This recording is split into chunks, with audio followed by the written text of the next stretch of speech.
پہاڑوں کے بارے میں آج میں نے جب دیکھا تو 11 مقامات پر قرآن مجید میں یہ صراحت کی گئی ہے کہ یہ پہاڑ ریزہ ریزہ ہو جائیں گے، ریت بن جائیں گے، پھسلتی ہوئی ریت، یہ ایسے چلیں گے جیسے کہ دھنکی ہوئی روئی ہو یا اون ہو، جیسے کہ بادل چلتے ہیں۔ اب یہ ظاہر بات ہے کہ یہ بادلوں کا تصور آج جتنا ہمیں ہے، وہ جس وقت یہ آیات نازل ہوئی تھی عام آدمی تصور نہیں کر سکتا تھا کہ بادل کی کیفیت کیا ہوتی ہے۔ نیچے سے تو بادل جو ہے سالڈ نظر آتا ہے، لیکن یہ کہ آج ہمیں معلوم ہے جب جہاز جب چیرتا ہے بادلوں کو اوپر چڑھتے ہوئے یا اترتے ہوئے تو اس کی کیفیت محسوس ہوتی ہے کہ یہ دھنکی ہوئی روئی کے مانند ہے یا دھنکی ہوئی اون کے مانند ہے۔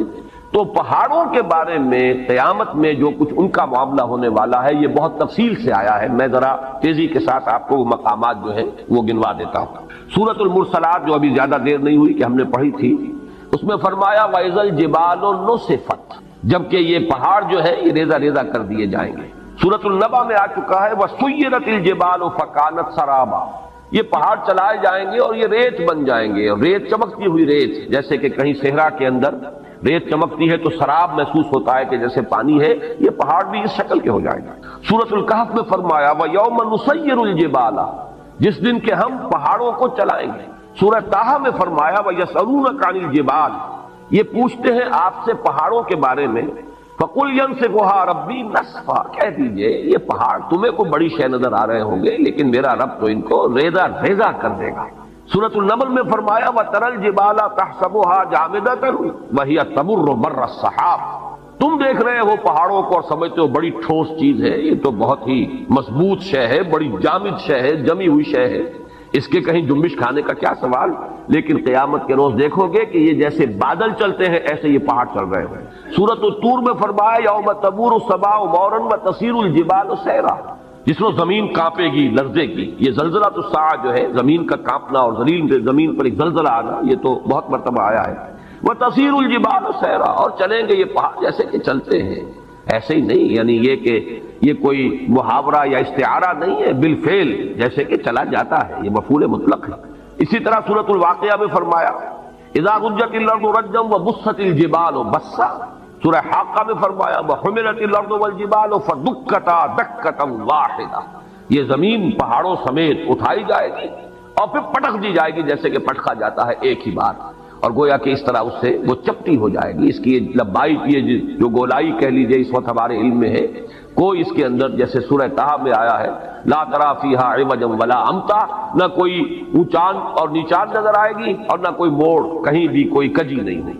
سورۃ المزمل میں آیا ہے یوم ترجف الارض والجبال وکانت الجبال کثیبا مہیلا، یہ پہاڑ ایسے ہو جائیں گے جیسے پھسلتی ہوئی ریت۔ سورۃ المعارج میں آیا ہے یوم یکون السماء کالمہل وتکون الجبال کالعہن، یہ پہاڑ ایسے ہو جائیں گے جیسے کہ دھنکی ہوئی اون، اور یہی پھر سورۃ القاریہ میں آگے چل کر آ جائے گا وتکون الجبال کالعہن المنفوش، اون ایسی جو دھنک دی گئی ہو اور وہ بالکل جیسے دھنکی ہوئی روئی ہوتی ہے ایسے ہو جائے۔ یہ میرا خیال ہے کہ اس اعتبار سے کہ زمین پر جو چیزیں ہمارے مشاہدے میں آتی ہیں ان میں سب سے زیادہ ٹھوس اور سب سے زیادہ مرعوب کن شے جو ہے وہ یہ پہاڑ ہے، بڑے جمے ہوئے ڈٹے ہوئے، لیکن یہ کہ وہ قیامت کا زلزلہ اس کے احوال ایسے ہوں گے کہ یہ پہاڑ جو ہے ریزہ ریزہ ہو کر اور یہ چلیں گے جیسے کہ بادل چلتے ہیں یا جیسے کہ دھنکی ہوئی روئی، اور وہ اس کی کیفیت اختیار کر لیں۔ آگے چل کر سورۃ الفجر میں اس کا نقشہ جو کھینچا گیا ہے وہ اور بہت واضح ہے، اس کو چپٹا کر دیا جائے گا، بلکہ سورۃ الانشقاق میں بھی آیا ہے وَإِذَا الْأَرْضُ مُدَّتْ وَأَلْقَتْ مَا فِيهَا وَتَخَلَّتْ، گویا کہ جیسے کسی چیز کو کھینچ دیا جائے گا۔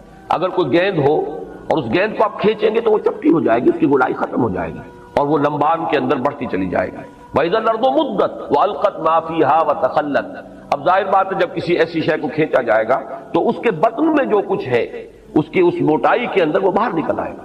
وَإِذَا الْأَرْضُ مُدَّتْ وَأَلْقَتْ مَا فِيهَا وَتَخَلَّتْ، جب زمین کو کھینچا جائے گا اور جو اس میں ہوگا اسے وہ باہر نکال کر خود خالی ہو جائے گی۔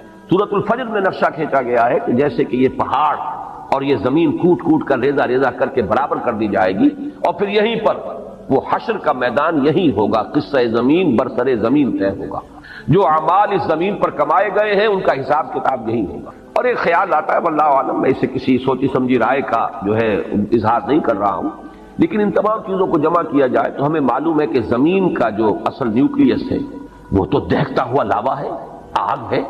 اگر اس کو چپٹا کیا گیا تو اس کا نتیجہ ایک نکلتا ہے جو صاف سمجھ میں آتا ہے کہ یہ دونوں طرف جو ہے زمین ہوگی اور درمیان کے اندر جو ہے وہ اس کا دہتا ہوا لاوا جو ہے وہ ظاہر ہو جائے گا، اور ہو سکتا ہے کہ زمین کی جہنم جو ہے در حقیقت انسان کے لیے جو کچھ اس نے کمایا ہے اس زمین پر اس کا حساب کتاب بھی یہی ہو اور یہیں سے اس کی جہنم بھی برآمد ہو جائے۔ مجھے وہ لفظ یاد آ رہا ہے جو امام ابن تیمیہ رحمۃ اللہ علیہ فرمایا کرتے تھے جبکہ وہ جیل میں تھے اور انہیں وہاں ٹارچر کیا جاتا تھا، تکلیفیں دی جاتی تھیں، تو ایک جملہ ان کا آتا ہے کہ ان جنتی معی، میری جنت میرے ساتھ ہے، میرے دل میں جو اطمینان ہے اس کو تم ڈسٹرب نہیں کر سکتے، مجھے مار لو ستا لو جو کچھ کر سکتے ہو، جسم کے ساتھ کر سکتے ہو جو کچھ کر سکتے ہو، میرے دل اور میری روح جو ہے وہ تمہاری دسترس سے باہر ہے، اس کے ساتھ تم کچھ نہیں کر سکتے۔ میری جنت تو میرا وہ سکون ہے جو میرے اندر ہے، سکون قلب۔ یا ایتھا النفس المطمئنہ، اے نفس مطمئنہ، اے وہ جان جو پورے اطمینان اور سکون کے ساتھ دنیا میں اپنے پروردگار کے ساتھ لو لگا کر زندگی گزار کر آئی ہے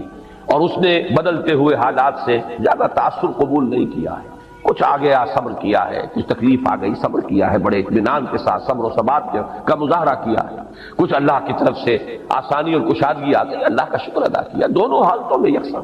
یہ کیفیت جو ہے یا ایتھا النفس المطمئنہ، تو اس نفس مطمئنہ کی جنت تو اس کے اندر موجود ہے، وہ اطمینان، وہ قلب، وہ سرور، وہ کیفیت جو حاصل ہوتی ہے اللہ کے ساتھ انس اور محبت، یہ ہے اصل جنت کے جو انسان کے اندر ہے۔ ان جنتی معی، میری جنت میرے ساتھ موجود ہے۔ اسی طریقے سے خیال ہوتا ہے کہ وَإِذَا الْأَرْضُ مُدَّتْ وَأَلْقَتْ مَا فِيهَا وَتَخَلَّتْ اور وَدُكَّتِ الْأَرْضُ دَكًّا دَكًّا وَجَاءَ رَبُّكَ وَالْمَلَكُ صَفًّا صَفًّا وَجِيءَ يَوْمَئِذٍ بِجَهَنَّمَ۔ اب وہ جہنم بھی جو ہے اسی زمین کے شق ہونے سے اس کے اندر جو بھی کچھ ہے، جو آگ ہے اور جو لاوا ہے، وہی ہوگا کہ جو جہنم کی شکل اختیار کر لے، واللہ عالم۔ یہ صرف یہ کہ انتقال ذہنی جسے کہتے ہیں، اس کو کوئی تیقن کے ساتھ نہیں کہا جا سکتا ان باتوں کو، لیکن ان تمام چیزوں کو جب انسان سامنے پاتا ہے، اس پر غور کرتا ہے، تو معلوم ہوتا ہے کہ ان کے مابین ایک ربط و تعلق جو ہے منطقی اعتبار سے قائم ہوتا ہے۔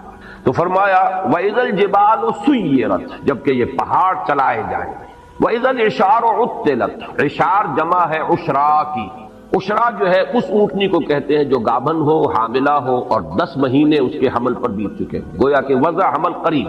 اب یہ چونکہ یہ صورتیں ابتدائی صورتیں ہیں اور ان کے پس منظر میں عرب کا خاص ماحول اور عرب کے احساسات، اہل عرب کے جو احساسات تھے، بادیہ نشینوں کی جو ان کی ویلیوز تھیں، جو ان کے اقدار تھے، جو ان کے سوچنے کے انداز تھے، وہ ان کے پس منظر میں ہے، اس لیے کہ وہی تو مخاطب اولین تھے ان آیات کے۔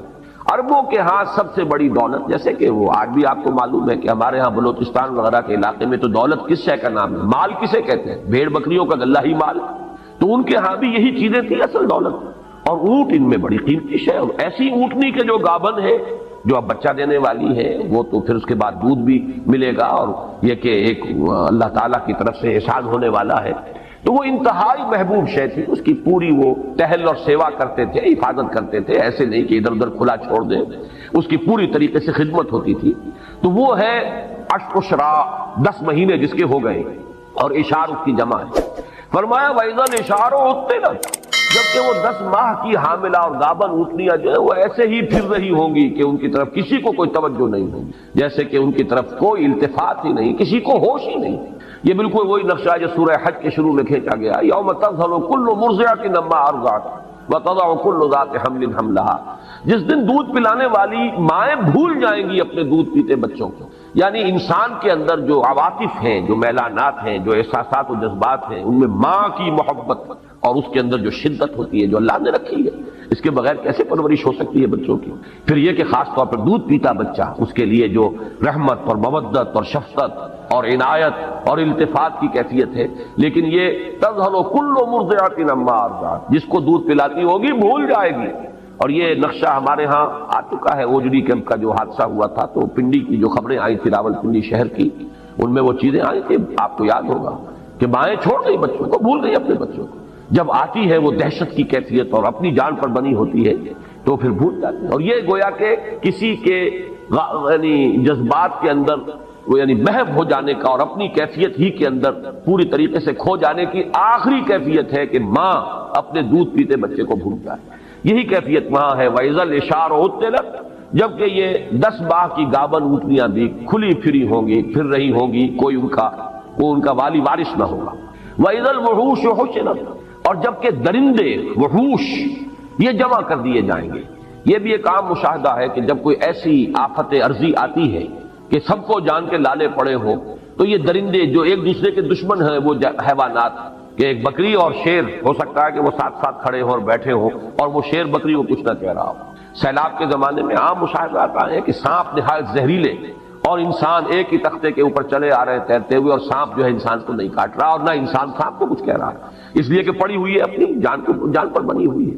تو وَإِذَا الْوُحُوشُ حُشِرَتْ، جب کہ یہ درندے جمع ہو جائیں گے، گویا کہ دہشت کا عالم ایسا ہوگا، صرف انسان ہی نہیں، حیوانات بھی اس کی شدت کو پوری طرح محسوس کر رہے ہوں گے، درندے بھی اس کی وجہ سے اس کیفیت میں ہوں گے کہ انہیں بس اپنی ہی فکر لگی ہوگی اور کسی جانب کوئی ہوش اور التفات نہیں ہوگا۔ وَإِذَا الْبِحَارُ سُجِّرَتْ، جیسا کہ میں نے عرض کیا تھا، یہ آیت جو ہے اگلی صورت میں آئی ہے، وَإِذَا الْبِحَارُ فُجِّرَتْ۔ سجرت اور فجرت ایک ہی معنی ہے۔ تنور کو جب کہ بھڑکایا جاتا ہے تو آگ اس میں سے نکلتی ہے، تنور کے اوپر سے آ جاتی ہے، یہ ہے تفجیر کے اصل معنی۔ جبکہ یہ سمندر جو ہے ابلیں گے، اس میں بھی وہ بات جو میں نے ابھی عرض کی ہے، بات سمجھ میں آتی ہے کہ وہ لاوا جو زمین کے اندر ہے، اگر وہ اوپر آیا سطح کے قریب، تو یہ تو گویا کہ ایسے ہی ہے کہ جیسے کسی بہت بڑی بھٹی کے اوپر جو ہے وہ ایک دیگ کے اندر پانی جو ہے بھرا ہوا ہو تو وہ تو ابلے گا، بری طرح ابلے گا۔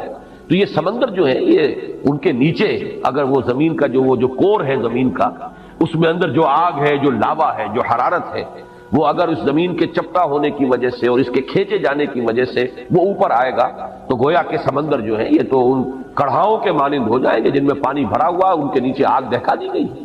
تو وہی کیفیت جو ہے وَإِذَا الْبِحَارُ سُجِّرَتْ وَإِذَا النُّفُوسُ زُوِّجَتْ، اور جب کہ جانوں کا جوڑ ملایا جائے گا، یا جانیں گروہوں کی صورت میں تقسیم کی جائیں گی۔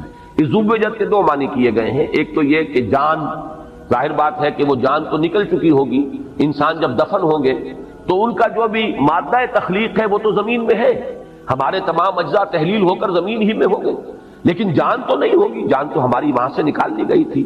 اب یہ ہے کہ ان جانوں کو جوڑ دیا جائے گا ان جسموں کے ساتھ کہ جن کو اللہ تعالیٰ اثر نو تخلیق فرمائے گا۔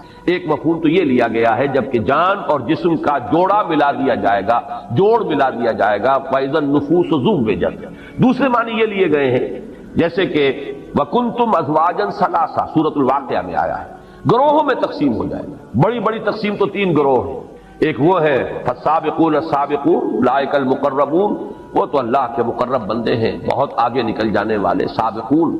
ایک وہ ہے جو اصحاب الیمین ہے کامیاب ہو گئے ہیں داہنے والے، لیکن بہرحال اس درجے کو نہیں ہے۔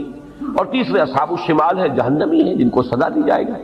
پھر یہ کہ ہر ایک کے اندر گروہ بندی ہوگی، جیسے کہ فرمایا ایک حدیث میں کہ جنت کے دروازے ہیں متعدد، کسی دروازے سے بلایا جائے گا ان کو جن کو خاص طور پر نماز کے ساتھ دلی محبت تھی، کسی دوسرے دروازے سے بلایا جائے گا باب الریان جن کو روزہ رکھنے کا خصوصی جو ہے ایک شغف تھا اور شوق تھا، تو تر و تازگی کا دروازہ ہے جنت کا، اس سے انہیں بلایا جائے گا۔ اور کسی کو صدقہ و خیرات سے زیادہ مناسبت تھی تو اس کا کوئی دروازہ اور ہوگا، وہاں سے بلایا جائے گا، آؤ اللہ کی راہ میں خرچ کرنے والے آؤ اس دروازے سے جنت میں داخل ہو جاؤ۔ تو یہ بھی تو مختلف گروہ ہو گئے۔ اور یہاں یہ نوٹ کر لیجیے، اس سے مراد فرض عبادات نہیں ہے، وہ تو سب کو کرنی ہے، فرض نمازیں سب کو پڑھنی ہے، لیکن جن کو نفلی نمازوں کا، تہجد کا، اشراق کا، اور جو بھی نمازیں ہیں، چاشت ہے، اوابین ہے، جن کو اس سے خصوصی مناسبت ہے اور محبت ہے، ان کو ایک دروازے سے پکارا جائے گا۔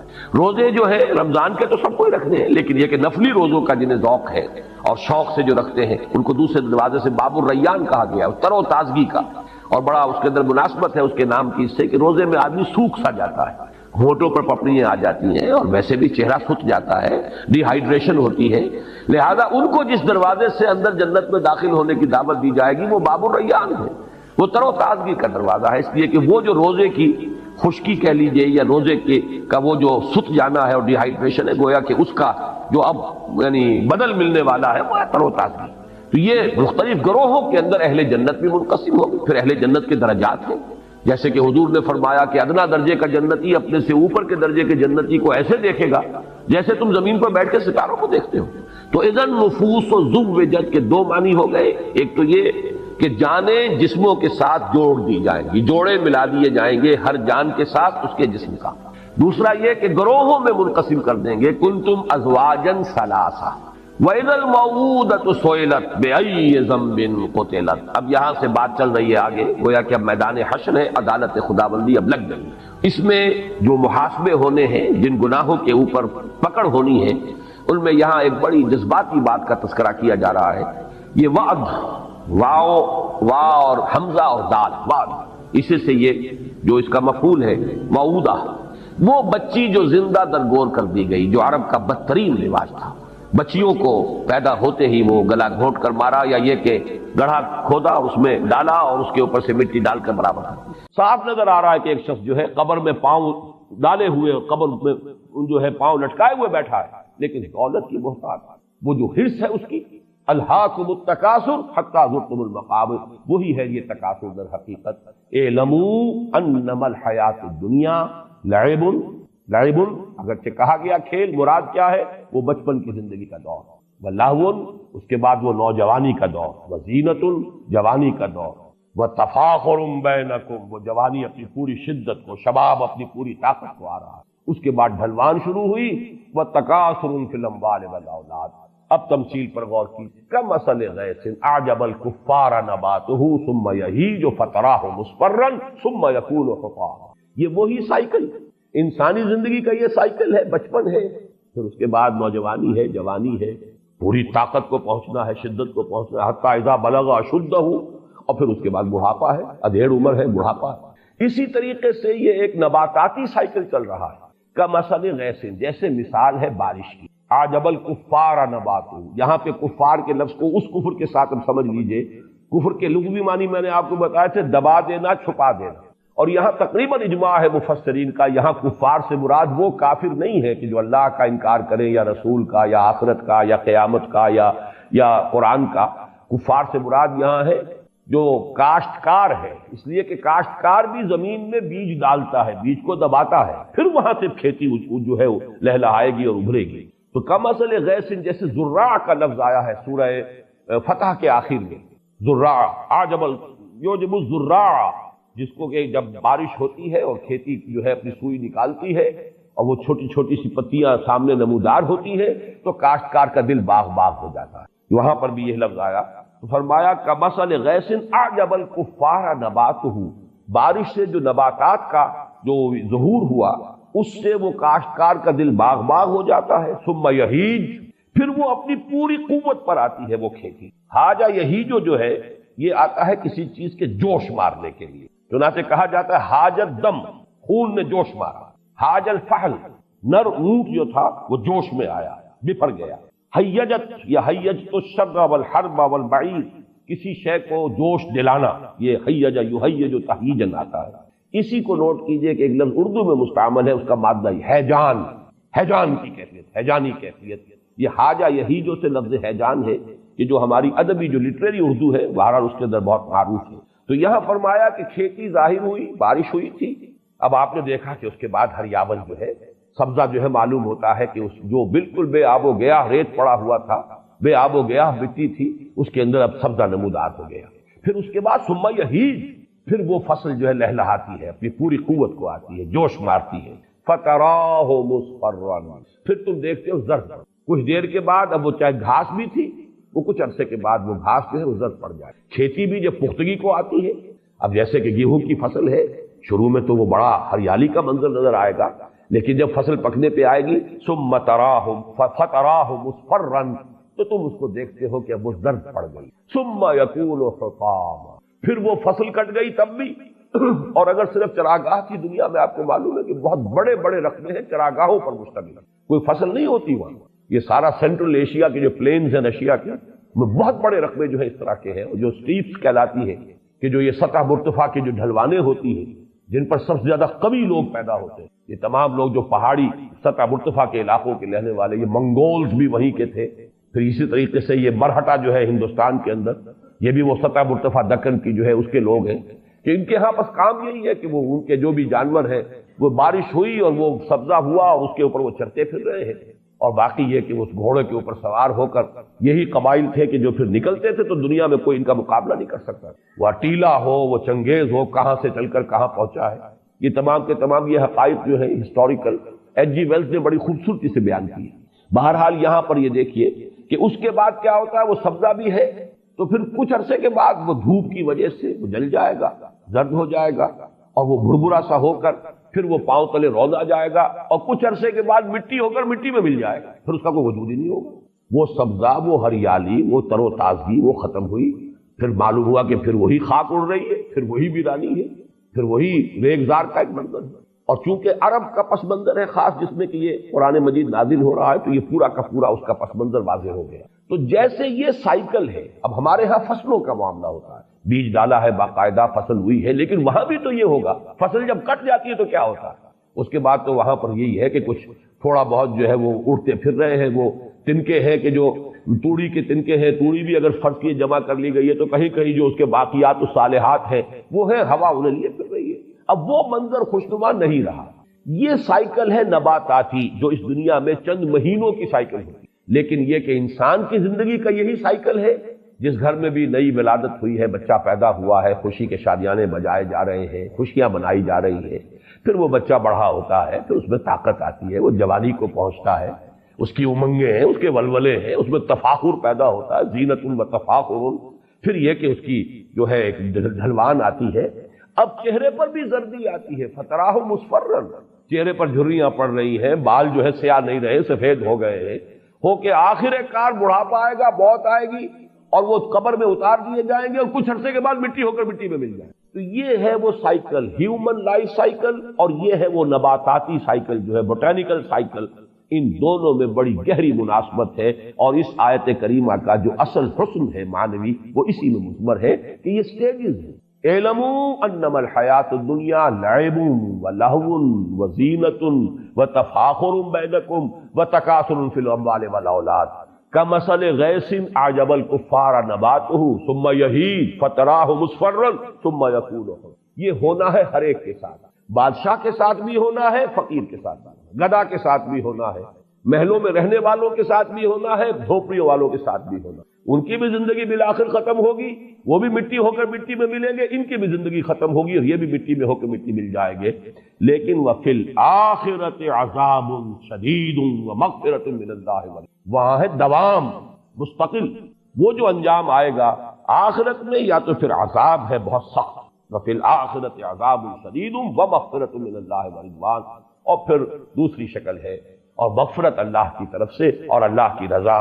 وَمَا الْحَيَاةُ الدُّنْيَا إِلَّا مَتَاعُ الْغُرُورِ، اور دنیا کی زندگی سوائے دھوکے کے سامان کے کچھ نہیں۔ ایک اقلیت انسانوں کی ایسی ہوتی ہے جن کے لیے میں دو لفظ اب استعمال کر رہا ہوں، ذہین اور حساس۔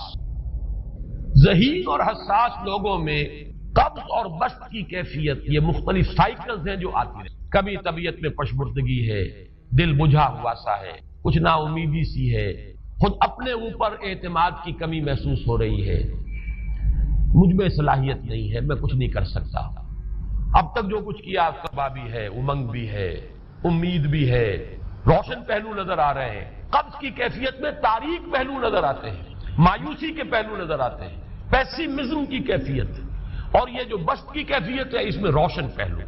دیکھو یہ بھی تو ہے نا، آخر یہ بھی تو ہوا ہے اور بھی ہو سکتا ہے، آخر اب تک میں نے یہ کام بھی تو کر لیا، آگے بھی مشکل آسان ہو سکتی ہے۔ یہ دو کیفیات ہیں قبض اور بسط کی، جن کو کہ صوفیاء کرام نے یہ اصطلاحات، یہ عنوان دیے، قبض اور بسط۔ جتنی انسان کے اندر حساسیت کی کیفیت زیادہ ہوگی، ذہانت زیادہ ہوگی، اتنا ہی یہ جو ویوز ہیں اس کی ایمپلیٹیوڈ زیادہ ہوگی۔ کم ذہین انسان ہے، کم حساس ہے، آئیں گے تو صحیح ہے، لیکن یہ کہ وہ ویو جو ہے اس کا ایمپلیٹیوڈ جو ہے اس کے اندر اوپر اور نیچے کی کیفیت زیادہ نہیں ہوگی۔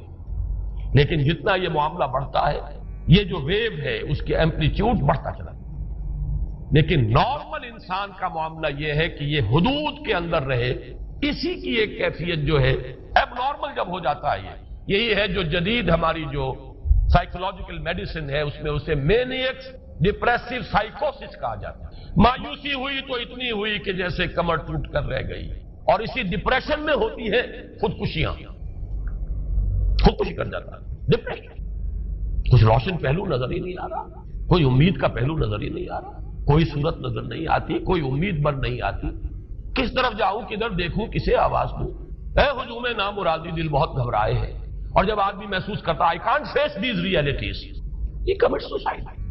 یہ اور جب کیفیت ہوتی ہے انشراح کی تو آدمی خوب بھاگ رہا ہے، دوڑ رہا ہے، امنگ ہے، محنت ہے، دوڑ رہا ہے، امیدیں ہیں، اب ہر چیز کا روشن پہلو نظر آ رہا ہے۔ عجیب ہے یہ۔ اصل میں مجھے کچھ تجربہ بھی ہوا ہے، ہمارے خاندان میں بھی یہ مرض موجود رہا۔ میرے والد مرحوم کافی طویل عرصے اس مینیک ڈپریسو سائیکوسس کے مریض رہے۔ کچھ ہوتا ہے یہ معاملہ، ویسے بھی شاید ہمارا خاندان جو ہے اس کیٹیگری میں آتا ہے جس میں ذہانت نسبتاً کچھ زیادہ ہے، حساسیت بھی نسبتاً کچھ زیادہ ہے۔ یہ دوسری بات ہے کہ کوئی شخص جو ہے یہ فلسفے کے طور پر اختیار کر لے کہ اپنے آپ کو ڈھیٹ بنا لینا ہے، یہ فلسفہ بھی بن سکتا ہے، لیکن یہ ہے کہ اگر آدمی چھوڑ دے اپنی طبیعت کو تو یہ دونوں کیفیات آتی ہیں۔ انہی کیفیات میں اگر یہ جو اپورڈ اینڈ ڈاؤنورڈ موومنٹ ہے یہ ایک حد سے نکل جائے تو یہ بیماری ہے مینیک سائیکوسس، مینیک ڈپریسو سائیکوسس۔ اس میں جب آدمی ہوتا ہے وہ اپر کیفیت میں تو اس کے اندر بڑی عظیمت ہے، روشنی ہے، امید ہے، لوگوں سے گفتگو کر رہا ہے، حق بول رہا ہے، خوب جو ہے محفل کے اندر، اب وہ محفل میں اسے دلچسپی محسوس ہو رہی ہے اور اسے ہر چیز کا روشن پہلو نظر آ رہا ہے، خود اپنے وجود کا بھی روشن پہلو، دوسروں کے وجود کا بھی، دوسروں کی بات میں سے بھی وہ اچھا پہلو تلاش کریں گے، وہ برا پہلو تلاش نہیں کریں گے۔ جب دوسری کیفیت ہے ڈپریشن کی، ہر ایک کی بات میں کوئی برائی نظر آئے، کوئی اس کی نیت کا فطور ہے، کوئی فساد ہے، کوئی یہ جو ہے بدنیتی کے ساتھ یہ بات کر رہا ہے، کوئی خیر کہیں ہے ہی نہیں، برائی ہی برائی ہے، مایوسی ہی مایوسی ہے، بدلی ہی بدلی۔ یہ ہے در حقیقت وہ کیفیت، اس کو غالب نے بہترین انداز میں تعبیر کیا ہے۔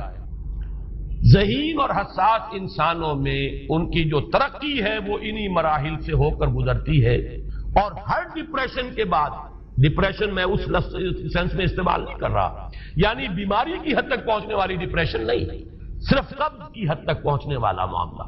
ہر قبض کے بعد جب بست آتا ہے تو آگے ترقی، جس کو آپ کہتے ہیں بائی لیپس اینڈ باؤنڈز، آدمی جو ہے چھلانگ لگاتا ہے، گویا کہ ایک درجہ جو پہلے تھا اس سے آگے درجہ انسان کا جو ہے اس سے بلند تر پوزیشن پر انسان پہنچتا ہے۔ ہر قبض کے بعد جو نیا بست آتا ہے وہ ایک نئی کیفیت، نئی شان، نئی بلندی، نئی رفعت، اس کو غالب نے تعبیر کیا ہے بہت خوبصورت انداز۔ رکتی ہے میری طبع تو ہوتی ہے رواں، اور یعنی شاعر بھی کبھی ایسا وقت آتا ہے شعر جو ہے وہ اس پر نازل ہی نہیں ہو رہا، شعر نہیں کہہ پا رہا، طبیعت میں رکاوٹ سی ہے، بندش سی ہو گئی ہے، کوئی کلام موضوع ہو ہی نہیں رہا، لیکن پھر جب یہ کیفیت جو ہے بدلتی ہے اور جب پھر بست کی کیفیت آتی ہے، رکتی ہے میری طبع تو ہوتی ہے رواں، اور پھر اس کے اندر ایک جولانی نئی ایک کیفیت جو ہے انشراح کی، وہ ایک بالکل نئی کیفیت، نئی شان کے ساتھ۔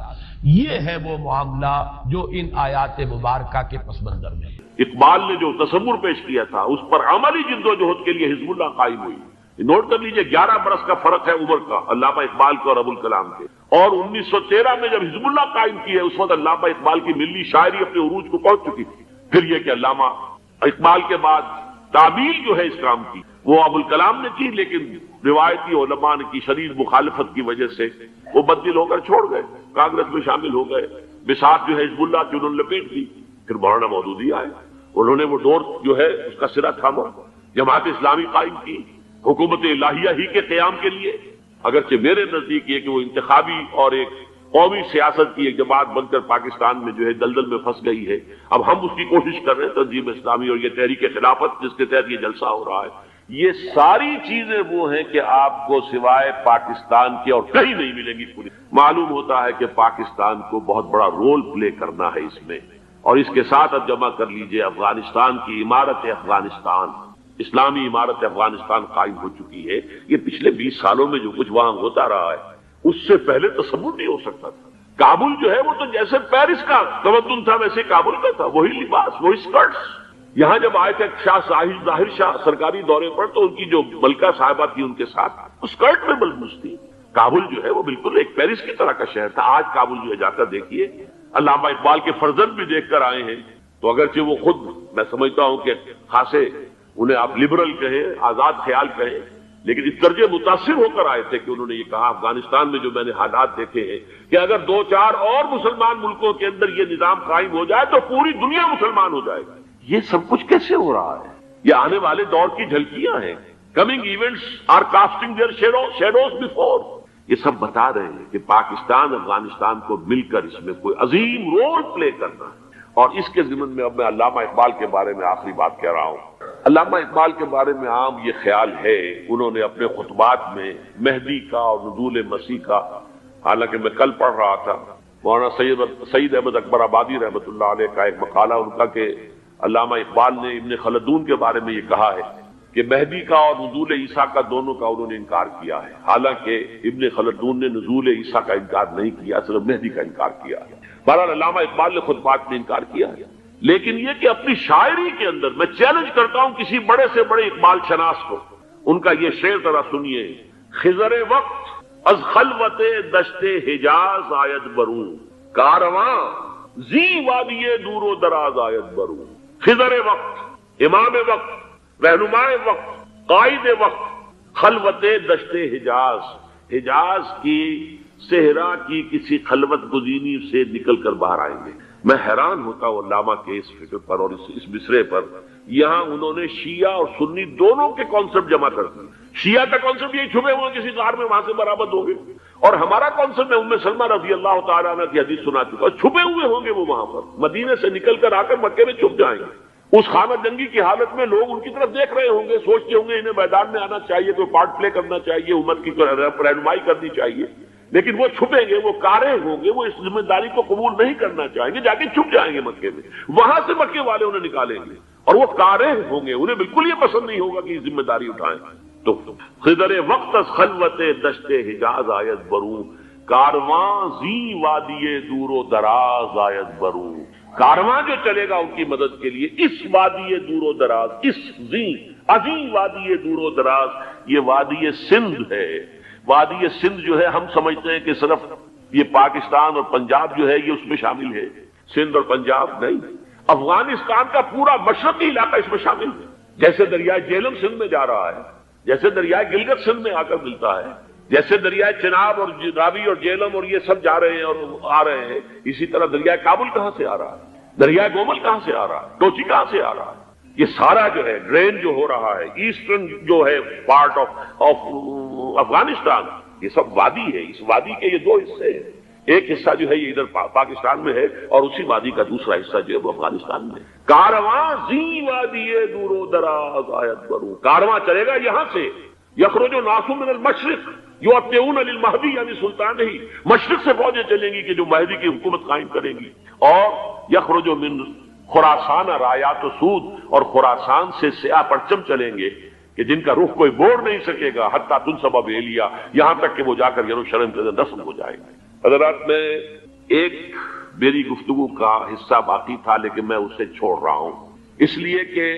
گلوبلائزیشن جو اس کی ہوگی، جو خلافت علی منہاج النبوہ کی تجدید کامل حضرت مہدی کے ہاتھوں عرب میں ہوگی، اس سے پہلے اس کے لیے محنت، کوشش، جد و جہد پاکستان اور افغانستان میں ہو چکی ہوگی جو اسے سپورٹ کرے گی اور وہاں جا کر حکومت قائم کرے گی۔ اس کے بعد گلوبلائزیشن کا جو مرحلہ اس کا ہے وہ حضرت مہدی کے ہاتھوں نہیں ہے، وہ حضرت عیسیٰ ابن مریم ان کے نزول کے بعد ہے، جن کے نزول کے بعد دجال کا خاتمہ ہوگا اور یہودیوں کا استحصال ہوگا، مسلمانوں پر بھی بڑی تکالیف عربوں پر آئیں گی، شدائد آئیں گے، لیکن یہ وہ میں حصہ جو اپنی گفتگو کا آج چھوڑ رہا ہوں اس لیے کہ میں دیکھ رہا ہوں کہ بعض حضرات کا صبر کا پیمانہ اب لبریز ہو رہا ہے۔ اس وقت روئے ارضی پر سب سے بڑی مجرم قوم 10 کروڑ مغربی پاکستانی، یہ میں ڈنکے کی چوٹ کہہ رہا ہوں اور بہت عرصے سے کہہ رہا ہوں، اس لیے کہ ہم وہ لوگ ہیں کہ جنہوں نے اسلام کے نام پر ملک بنایا ہے، کوئی ملک دوسرا دنیا میں اس وقت اسلام کے نام پر نہیں۔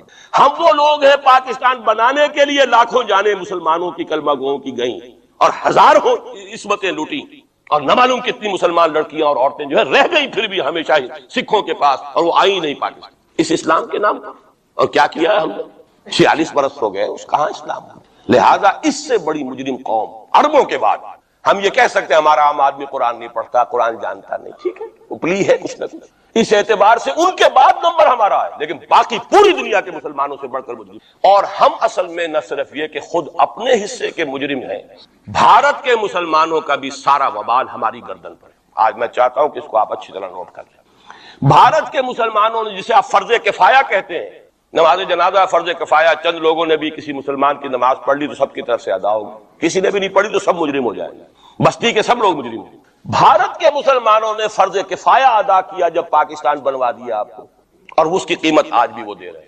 کھلے نعرے لگ رہے ہیں مسلمان کے دو استھان، پاکستان یا قبرستان، تیسرا کوئی جگہ نہیں۔ ڈنکے کی چوٹ کہا بابری مسجد کے بعد ایل کے اڈوانی نے، ہم ساری مسجدیں گرا دیں گے ہندوستان کی، کوئی مسجد باقی نہیں چھوڑی۔ ڈنکے کی چوٹ، اعلانیہ، یہ سب کچھ ہو رہا ہے، اور یہ نعرے تو نہ معلوم کب سے لگے، اور نہ معلوم کب سے میں یہاں ان مسجدوں کے اندر بھی اور اپنی تقریروں میں غور کرتا رہا کہ کیا وہاں ہو رہا ہے، لیکن ہمارے تو کان پر جو نہیں ریگتی، ہمارے تو وہی دھندے ہیں، وہی کاروبار ہے، اپنا بزنس ہے، اس کے سارے مسئلے ہیں، اس کی اپنی بلڈنگیں ہیں، اپنی موٹریں ہیں، اپنے ٹیلی ویژن ہے، اپنے کئی کورسز کے ڈنرز ہیں۔ اللہ خیر صلی اللہ، ہمیں بحث کیا اسلام سے؟ تو بتائیے ہم سے بڑا مجرم کون ہوگا؟ آج جو کچھ ہندوستانی مسلمان پر بیت رہی ہے اس کا جرم ہمارے کندھے پر۔ یہ میں جذباتی انداز میں نہیں کہہ رہا، میں تو 2 اور 2 4 کی طرح ثابت کر سکتا ہوں۔ انہوں نے فرض کفایہ ادا کر دیا، اور اس وقت یاد کیجئے مولانا ابوالکلام آزاد، مولانا مدنی، جمعیت علماء ہند کے علماء اپنے تقدس اور اپنے تدین اور اپنے تقوی کے اعتبار سے انکوسچنیبل، کوئی شک و شبہ نہیں ہو سکتا ان کی نیت پر اور ان کے تقوی پر اور کردار پر۔ انہوں نے کیا کہا تھا؟ یہی کہا تھا کہ یہ پاکستان بنا کر تم مسلمانان ہند کو 3 حصوں میں تقسیم کر دو گے۔ 3 میں کہا تھا، 2 میں نہیں، 3 میں۔ حالانکہ بظاہر تو ایک پاکستان بن رہا تھا نا، لیکن یہ مولانا ابوالکلام آزاد کے الفاظ تھے کہ 25 برس سے زیادہ یہ 2 خطے یکجا نہیں رہ سکتے، اور 25 برس کیا 24.25 برس میں ٹوٹ گیا پاکستان۔ 25 برس پورے نہیں ہوئے، اور ان کے الفاظ تھے یہ کہ 25 برس سے زائد جمع نہیں رہ سکتے، 24.25 برس میں ختم ہو گیا۔ 16 دسمبر 1970 کو پاکستان ختم ہو گیا کہ نہیں ہو 71 کو۔ بہرحال نوٹ کرنے کی بات ہے، ہم نے کیا کہا تھا؟ میں بھی مسلم لیگی تھا، میں نے بھی نعرے لگائے، چاہے غیر شعوری دور تھا، ہائی اسکول اسٹوڈنٹ تھا۔ پاکستان کا مطلب کیا؟ لا الہ الا اللہ، فلک شگاف نعرے لگائے ہیں، اور نوائے وقت کا پرچہ انتظار کرتے تھے اسٹیشن پر کھڑے ہو کر، حصار ریلوے اسٹیشن کے اوپر، کہ اب گاڑی آئی اور اب نوائے وقت لیا اور پھیل گئے پورے شہر میں اس کو پہنچانے کے لیے۔ ہم کیا کہا کرتے تھے؟ جی نہیں، 2 طرف سے پاکستان جو ہے مضبوط پاکستان ہوگا، ہندوستان میں کسی ہندو کو جرأت ہوگی مسلمان کے لیے کوئی میلی نگاہ سے دیکھنا؟ وہ سارے خواب کہاں گئے؟ وہ تو حرم ہوئے۔ وہ 2 طرف کا جفا تھا وہ تو ختم ہوا، اس لیے کہ وہ زنبور تو اب رہا ہی نہیں، تو کھل گئی، نوٹ ہی ختم ہوئی وہ مشرقی پاکستان۔ اور حال یہ ہے کہ آپ کی وزیر اعظم بنگلہ دیش نے یہ بھی پسند نہیں کیا کہ بابری مسجد پر جو بیان تھا وہ نواز شریف صاحب کے ساتھ مشترک بیان دے دیں۔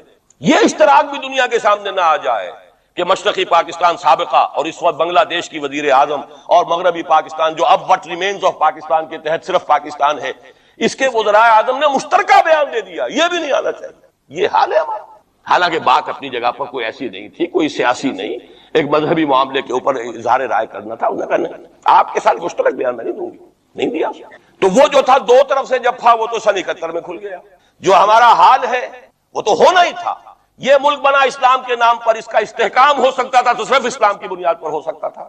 اسلام سے غداری کی، لہذا یہاں تو اب قومیتیں ہیں، یہاں تو اب ایتھنک اور ریجنل اور نہ معلوم کس قسم کی اور لنگوسٹک جو ہے نیشنلٹیز ہیں، نیشنلزمز ہیں، وہ جو ایک امت ایک وقت میں بن گئی تھی، ایک قوم، مسلم قوم ہندو کے مقابلے کے لیے تو ختم ہوئی۔ اور حال کیا ہو گیا ہے؟ اس سے پہلے بھی کبھی کبھی ہندو مسلم فسادات ہوتے تھے۔ کیا سندھ سے مسلمان نہیں پہنچ جاتا تھا وہاں ریلیف کے لیے؟ کیا پنجاب سے اور سرحد سے مسلمان نہیں جاتے تھے؟ بہار نہیں گئے تھے؟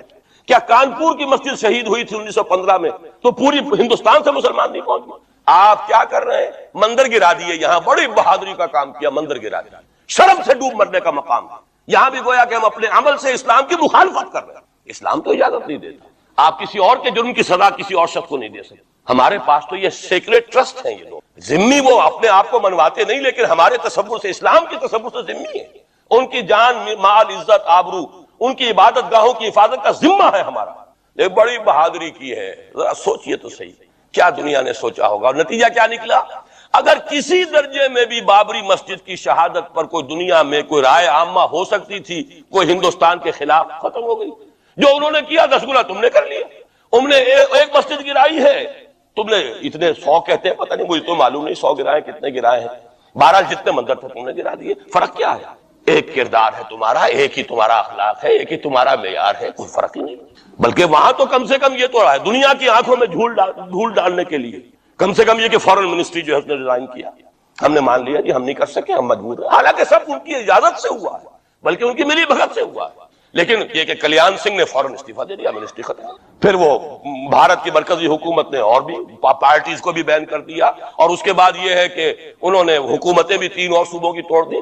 وہ تو سرخرو ہو گئے پوری دنیا کی جو رائے عامہ ہے، ہم اس کے سوا کیا کر سکتے ہیں؟ ہمارا ایک دستور ہے، دستور میں جو بھی صوبائی حکومت ہوتی ہے اس کی اجازت کے بغیر ہم فوج بھیج نہیں سکتے. وہاں پہ صوبائی حکومت تھی, اس نے ہمیں یقین دہانی کرائی تھی, سپریم کورٹ کو بھی یقین دہانی کرا دی تھی کہ مسجد کو کچھ نہیں ہوگا, تو ہم تو اس کے اوپر ڈیپینڈ کر رہے تھے. ہے سب جھوٹ, سب کو پتا تھا جو کچھ ہوگا, اندر خانے میری بھگت تھی. لیکن یہ ہے کہ کم سے کم انہوں نے فیس سیونگ کے لیے ان کے پاس مواد موجود ہے, آپ کے پاس تو وہ بھی نہیں. آپ کے تو اخبارات نے لکھا ہے کہ کارپوریشنز کے ٹریکٹرز جو ہے گئے ہیں گرانے کے لیے, اور وزراء جو ہے, ایک وزیر کا نادر پرویز کا تو نام آیا ہے, اخبار میں خبر تھی, ہم نے بھی پڑھی تھی, فوٹو بھی دیکھا تھا کہ وہ خود ہاتھ میں پھاوڑا لے کر جو ہے وہ منظر گرانے کے لیے چلے. یہ جو صورتحال ہے جان لیجئے. اس وقت میں آپ کو بتانا چاہتا ہوں ہندوستان کے مسلمان پر تو جو قیامت بیت رہی ہے بیت رہی ہے. میں نے اپنا ایک تاثر کچھ عرصے پہلے یہاں پہ بیان کیا تھا, رہا ہے میرا تاثر, اور وہ ہے اصل میں وہ لاسٹ سپر جو ہے انجیل میں جس کا تذکرہ ہے حضرت مسیح علیہ السلام نے جو آخری کھانا رفع سماوی سے قبل کھایا ہے اس باغ میں جہاں روپوش تھے اپنے حواریین کے ساتھ. تو اس میں یہ الفاظ آئے ہیں, میں نہیں جانتا صحیح ہیں غلط ہیں, وہ ایک علیحدہ بات ہے, کہ آپ نے وہ روٹی توڑی اور کہا کھاؤ, eat and this is my flesh, یہ میرا گوشت ہے, کھاؤ. اور اس کو کہتے ہیں وائن, کوئی مشروب ہوگا جو بھی ہوگا, ڈالا کہ پیو, drink, and this is my blood. میرا احساس ہمیشہ یہ رہا ہے. اس کے بعد کچھ ماند پڑ گیا, جب یہاں مسلمان نے یہاں مارا ہے اور کچلا ہے اور زندہ آگ میں جلایا, پھر بات ختم ہو گئی, میرے دل کے اوپر سے وہ احساس ختم ہو گیا. وہاں ہندو کے ہاتھوں جب مسلمان کے ساتھ یہ کچھ ہوتا تھا تو پھر جب میں کھانا کھاتا تھا محسوس کرتا تھا کہ میں ہندوستانی مسلمان کا گوشت کھا رہا ہوں اور ہندوستانی مسلمان کا خون پی رہا ہوں. یہ ہمیں عیش جو یہاں حاصل ہے, جو آرام